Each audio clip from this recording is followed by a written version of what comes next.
It was a beautiful spring day in Montreal when this 15-year-old boy decided to go duck hunting with a couple of his buddies.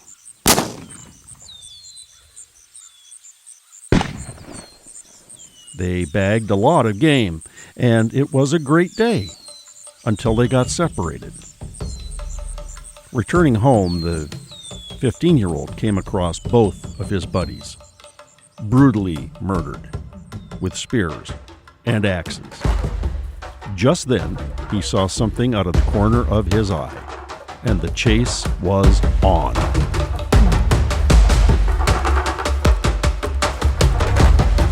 As this poor teenager ran for his life, he most certainly could not have known that someday he would wind up launching the world's first multinational corporation, that he'd have a whole chain of hotels named after him, and that he'd play a pivotal role in the history of a certain Minnesota city, more than 1,000 miles away and 2 centuries into the future. The year? 1652. The hunter, a kid named Pierre Radisson. It's all part of the answer to this question. How did Duluth ever get that name?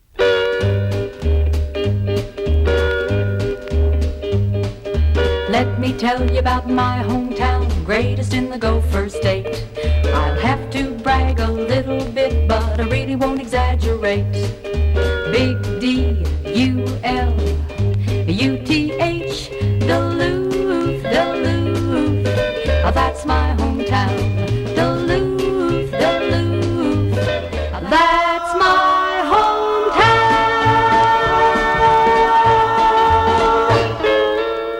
This time on My Duluthian Life, we ask the burning question: how did Duluth ever get that funny name? It's a deep dive into some interestingly convoluted history. So, you might ask, am I some kind of historian? No. Where I've spent most of my life is in the production of documentary-type content for TV channels. And I've been fortunate to get some good awards along the way for journalism. But I got my start in the Channel 3 newsroom in Duluth. That was back when Dick Anthony, Gordy Paymar, and Marsh Nelson were around. So now you have some idea, a little bit of the carbon dating of the voice you're hearing. It was a start, and then it just sort of went from there. Call it another lasting artifact of my Duluthian life. So I'm going to put my reporter's hat back on now and jump into what this investigation has uncovered. There's a whole lot to the story, and we'll make sense out of it, but you're going to have to be patient because it is one tangled ball of yarn, believe me. And we're going to start off right from the beginning. On that spring afternoon in the 1600s, when Montreal, and for that matter, what would someday become Duluth, were both located in a place called New France. This 15-year-old, Pierre Radisson, how did I do on that? I'm sorry, I'm going to hammer these pronunciations, I'm sure. Radisson, there, had only been, in New France, outside of Montreal, for about a year. He came over from Old France, the one in Europe. At that time, Europe was a pretty awful place to be, by all accounts. France was actually having a civil war then, part of a long chain of events that would lead, a couple hundred years later, to be written about in the novel by Victor Hugo, Les Miserables. How'd I do that time? I just hope we don't have too many French language experts listening out there, because if you are one, I'm going to hurt your ears in this piece by hammering that beautiful language of yours. I'm sorry. As for Radisson, all right, that's it. It's going to be Radisson. As for Radisson, the people that chased him down that day were members of a band of Iroquois natives, the Mohawks. Yes, the inventors of the familiar hairdo by the same name. They'd actually been stalking Radisson for hours in the woods, or so Pierre figured, according to what he wrote later on in his journals. But then the Mohawks didn't kill Radisson like they did his two buddies. He found out that was because when the Indians first stepped out from behind the trees, those guys turned and ran. But Pierre fought back. He shot back at the Indians with his fowling iron, a primitive kind of shotgun, and wounded one of the Indians. The show of bravery, it turns out, impressed the Mohawks.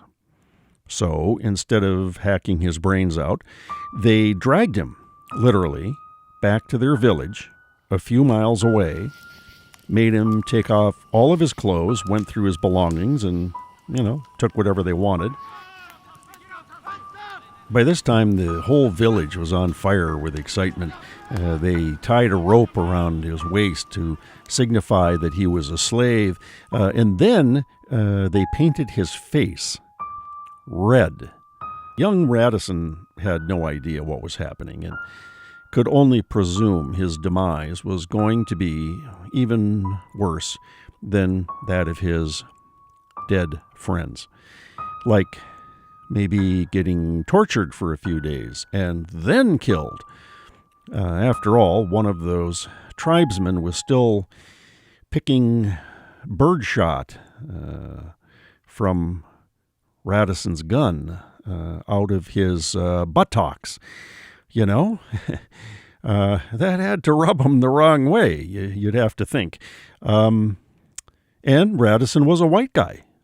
So did that automatically make him their enemy?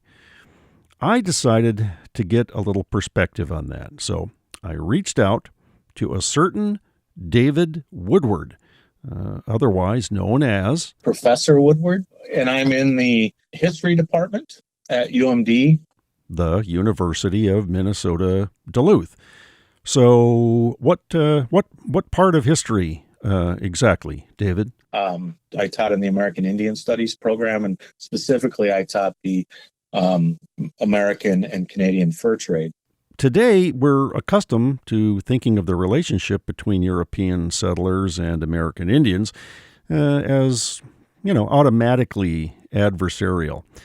But in that era, when we had something called the fur trade just starting up, that just wasn't true. Is that, towards the end of that interaction period, we're talking early 19th century, the American government, the American society was wanting to remove Native Americans became a problem. Now, prior to that, they generally weren't seen as a problem. There was a need to maintain a good relationship with the Native peoples. So that, if we're talking about the French fur or the fur trade in general, it doesn't become really a problematic relationship until the dawn of the American experience, because then the Native people are in the way. What Radisson, this French teenager, could not possibly have imagined is the full significance of the red paint applied to his face. It meant he was available for adoption. Yes. And we can construct a narrative, much of it from Radisson's telling, in these journals that he wrote. He wrote 6 really long journals about everything he, did.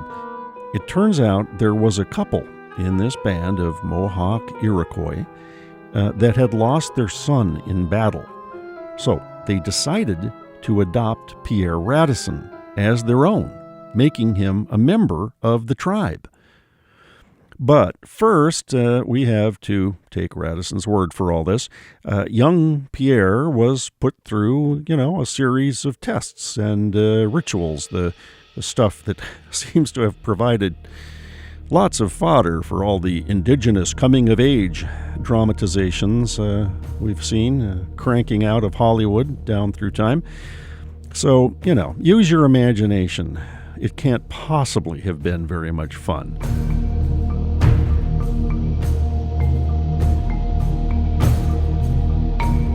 But finally, as a proven member of this Mohawk band, and even starting to get used to the food, Pierre Radisson was given a new name, Dodcon.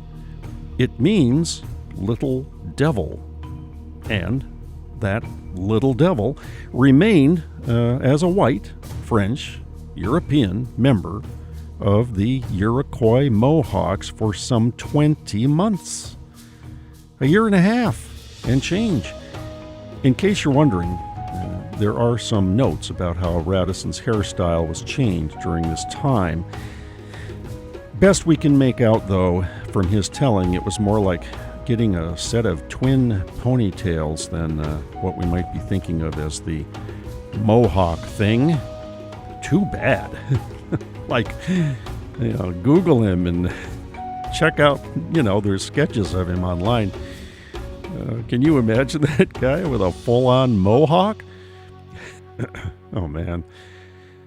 Anyway, all right. Now we're going to skip a bunch of stuff. We're just going to hop around, okay, from rock to rock in this river of time. Radisson decides to abandon his Mohawk life and return to French civilization. Time passes, and then a guy named Médard Chouart, a.k.a. Sieur Du Luht. I'm getting better at this, aren't I? Du Luht enters the picture. He marries Radisson's sister, and it comes to light that Grossier has been dabbling in this thing called the fur trade, swapping all kinds of European manufactured goods with the Indians for beaver pelts. Grossier thought you could make a great business out of this, but he already knew from experience the cultural interface between white Europeans and the indigenous nations of North America could be tricky, to say the least. Radisson, however, had first-hand knowledge of that from the other side of the deal, having lived with the Mohawks as their guy Dodcon. And so the brothers-in-law agreed to team up and give it a whirl.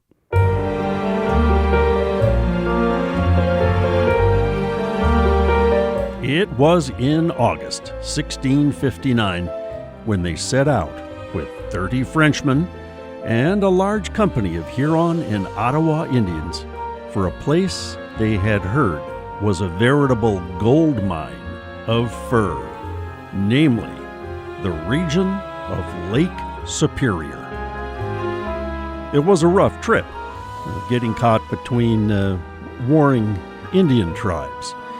There was often a lot of intertribal unrest, but they made it all the way to Shawamigan Bay, right down by the Apostle Islands, and set up camp.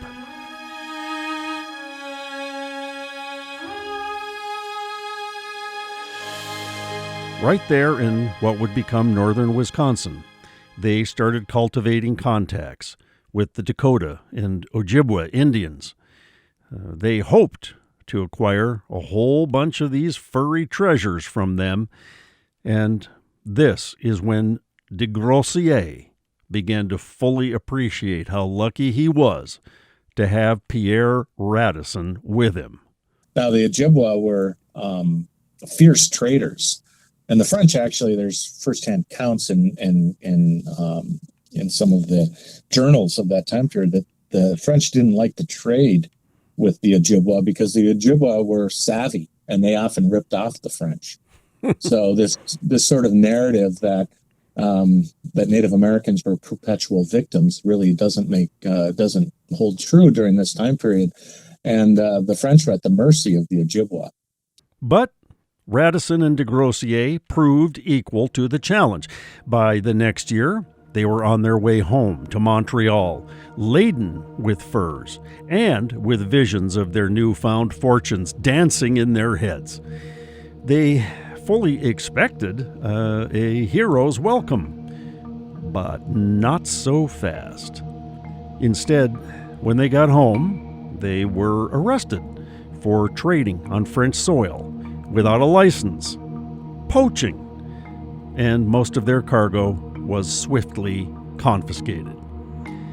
You know, some days nothing goes right. They tried to appeal. They pleaded for backing from France. They offered to set up a whole enterprise with the government. But France wanted nothing of it. They just didn't get it. And also, they apparently didn't get what can happen when you pass on a really good pitch, because Radisson and Grossier decided they'd just take their story to the competition. Had it gone differently, maybe Duluth would be called Radisson now, or de Grossier. Not likely, but stay with me, okay? Having gotten the snub from their French countrymen, our intrepid entrepreneurs decided on something audacious. They sailed for England, gave their pitch to the Brits, and bingo! Radisson and Grossier got 2 ships to sail back, a bunch of crew and wads of cash. Instead of working out of Quebec and the St. Lawrence Seaway, their new headquarters would be on Hudson Bay. So, what to call this new venture? Let's see. I know. How about the Hudson Bay Company? Yeah, the Hudson Bay Company. There's a name with some staying power.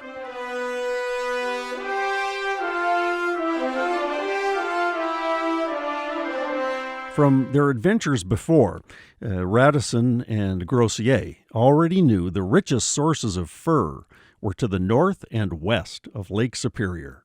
And they'd already made some very important friends there, the Ojibwa, who are sometimes also called the Chippewa.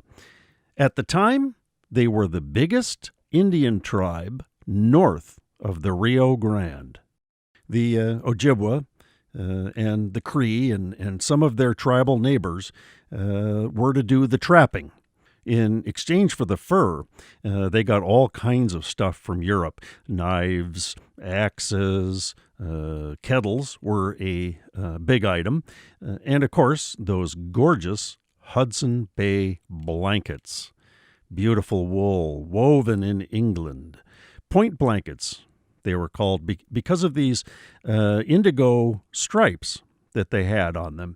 Now, the stripes didn't really designate how many beaver skins they were worth, as most of us may have thought. That's what I thought. They just marked the size and weight of the blanket. From there, the traders still had to haggle with those shrewd Indian negotiators and hope not to get skinned alive. Figuratively speaking. Okay? Nobody actually got skinned alive in those deals that we know of. except for the beavers. So it was the perfect setup. A chain of lakes and rivers from the north shore of Lake Superior right into those ships waiting up there in Hudson Bay for the long trip back to jolly old. For the next 150 years, this was the Voyageurs' Highway. The Boundary Waters Canoe Area, we call it now. We don't know how many hundreds or thousands of tons of fur moved up through those thousands of lakes and rivers, but we do know exactly how they did it. The Montreal Canoe, about 35 or 40 feet long, around 600 pounds. Each one carried 3 tons of cargo, give or take, in 60 or 70 packs, around 90 pounds apiece. Propulsion provided by 10 or 12 crewmen, paddling at about 1 stroke per second, 15 hours a day in and day out. Only later would people complain of tennis elbow, having no idea what these guys had to do.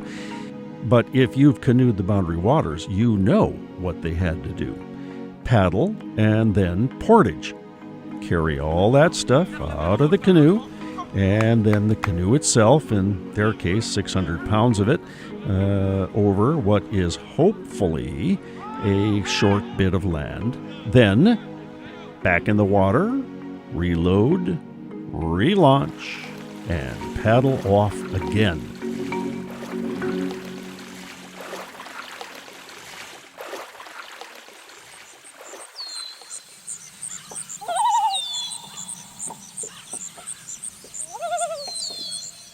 I've stood many times on a shore, maybe on an island somewhere, 20 or 30 miles by canoe into the BWCA, maybe at sunset.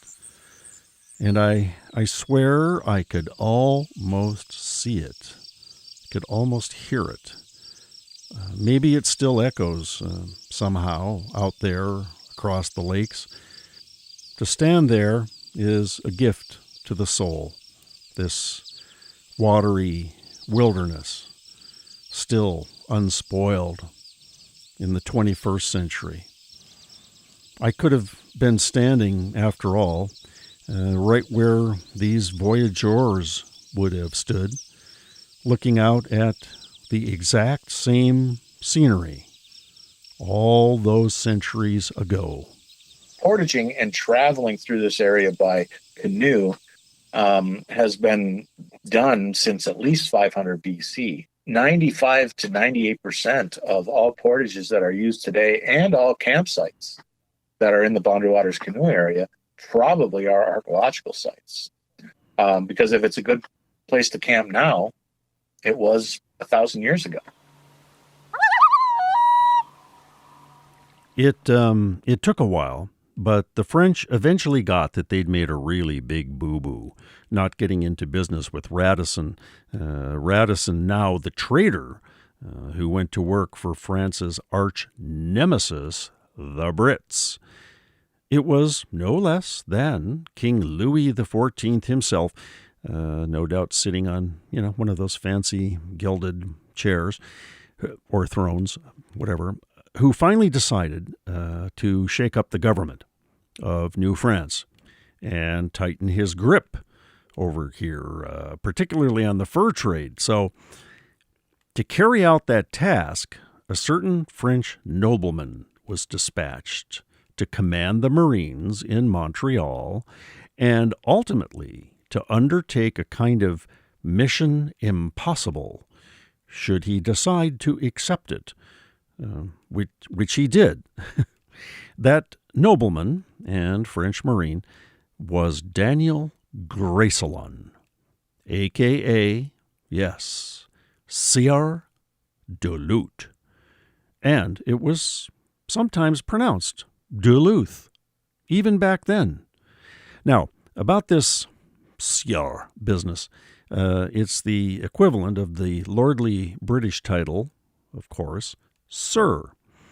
But unlike the British, where royalty conferred such titles, in France, you could just buy one at the time. And apparently Gracelyn had a few francs to rub together.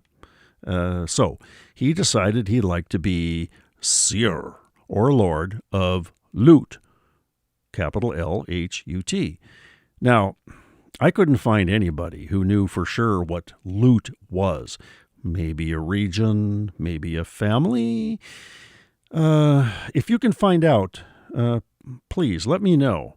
Anyway, Gracelyn left for Lake Superior back in 78, 1678. He made it to western Lake Superior in the spring of the next year. Now, whose footsteps was he following in? You might wonder when you check into the hotel there on Superior Street. Hint, hint. Well, in French, farthest end of the lake is Fond du Lac, or as we say in Duluth, Fond du Lac. It's one word. There's like a J in there. Now, I myself also visited Fond du Lac, and at a much younger age than Sieur Du Luht. I might have been 8 or 10 years old.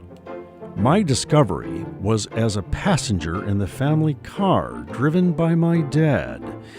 He would make this journey in the winter when he was home from sailing the lakes. It turns out there was a bar in Fond du Lac that had a really good price on a certain prized beverage, Northern beer, sold in those really sturdy, reusable cardboard cases. You could make a bookcase out of them if you were in college back in the 70s or 80s. I don't know. When did they go out of style? Anyway, Dad would turn in his empties and get a case of full ones. This was a real adventure, going to Fond du Lac, because while Dad waited for his new case of Northern, he would take a seat at the bar, me next to him, and we would each have exactly one drink. His would be beer.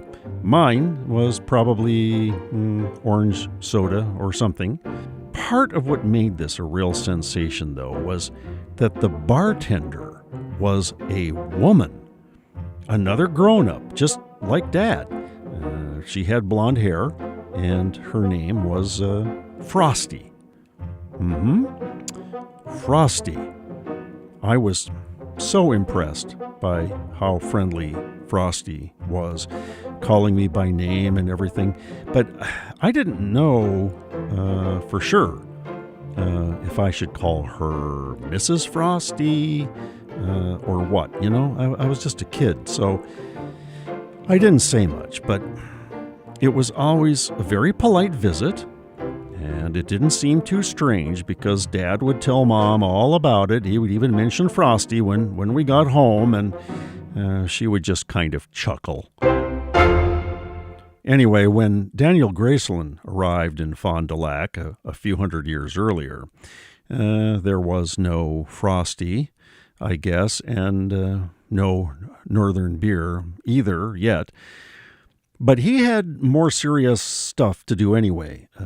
He called a peace summit there between the heads of the Ojibwe and Dakota Indians, maybe something like the Middle East Peace Accords, except right in Fond du Lac, because diplomacy was Gracelyn's most important mission. The French wanted back into the fur trade in a big way, and that required the cooperation of Indian trappers. These tribes were often at war with one another, and that was just not good for business. Well, all right, whatever the motivation, peace is a worthy objective, right? But now, it's important to remember, if it hadn't been for Radisson and his brother-in-law and their getting to Lake Superior 20 years before, and then getting the Hudson Bay Company up and running, if not for all that, France may well not have seen the importance of sending Sieur Du Luht all the way out here to become, as best we know, the first European to actually set foot on the spot that would someday become, I don't know, Canal Park, Michigan Street, Lake Avenue. We don't know. But he is credited as being that first European to actually walk what would become the streets of Duluth. Okay. All right. Now, roll the clock ahead a couple hundred years. By the middle 1800s, the fur trade was becoming a thing of the past.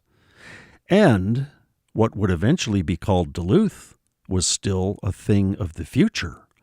Sieur Du Luht's name still hadn't been adopted.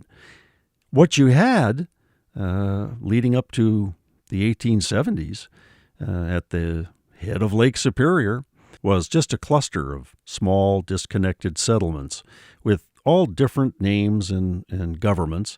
Starting on the western end of it, we already had Fond du Lac, but then a whole bunch more of these little villages as you worked your way to the east.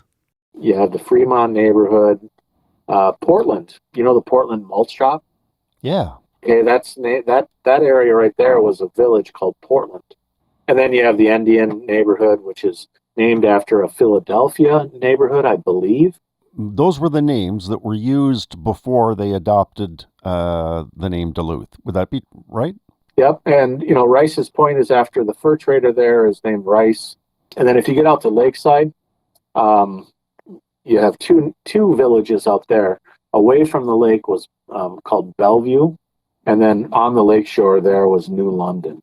And if you drive through Lakeside right now, you have the New London Cafe, which is a modern cafe, but they named it that because of its original name as a village. So all of these were villages that had their own government. And when did it all pull together into being Duluth? Well, what there was, I think it was Jay Cook, who they projected in the 1870s that Duluth was going to actually get bigger and more powerful than Chicago at that time.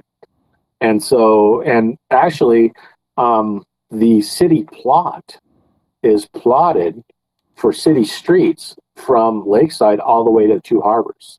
So there's actually plans for city streets, 102nd Avenue East, 200, that kind of thing.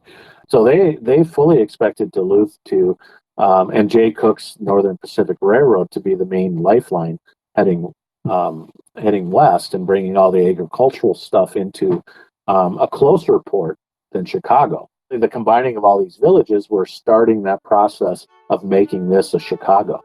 And they fully thought it was going to be a Chicago.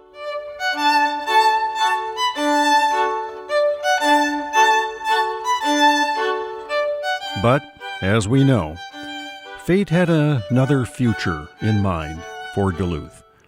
Maybe a better one. As for Radisson, after launching the Hudson Bay Company that would go on for centuries, launch department stores and make vast fortunes, in 1710, Pierre himself died in London, virtually penniless. As for Daniel Graysolon, Sieur Du Luht, he died that same year and was buried in Montreal. Though, of course, we still have both a city and one of its major roads to remember him by. And the fur trade? What was that all about? I'll tell you. Top hats. Yes, they were all the rage in Europe. Abe Lincoln had one. Big stovepipe beaver felt top hats, rendered by removing the fur from a beaver hide using mercury, the fumes of which we now know are what made all those hatters so mad. The fur trade finally ended right around 1840 when silk came in and replaced felt as a fashion statement. A lot of money in fashion. As for Duluth, no, it never did quite become Chicago. And you know, that's just fine with us, isn't it? What do you think, Professor Woodward? I can go on and on and on. So, and I'm passionate about Duluth history and Duluth. This is, for me, Duluth is a utopia. It's a rusty, cool town with good beer. I mean, what else could you ask for? Duluth, Duluth, oh, that's my hometown. Duluth, Duluth, that's my hometown.